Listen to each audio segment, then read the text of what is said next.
Hello, I'm back again to talk about some of the pieces that go into a car.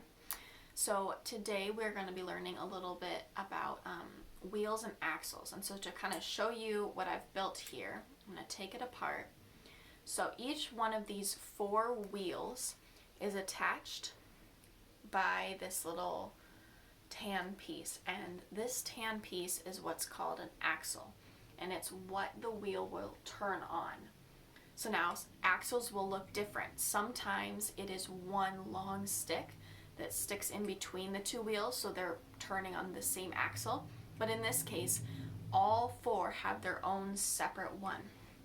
And so in the last video we talked a little bit about friction, and when we had this but it didn't have wheels, it had quite a bit of friction, and so it didn't slide off our little ramp here very easily. So I want you to take a guess. Now that we've added wheels, is there going to be less friction?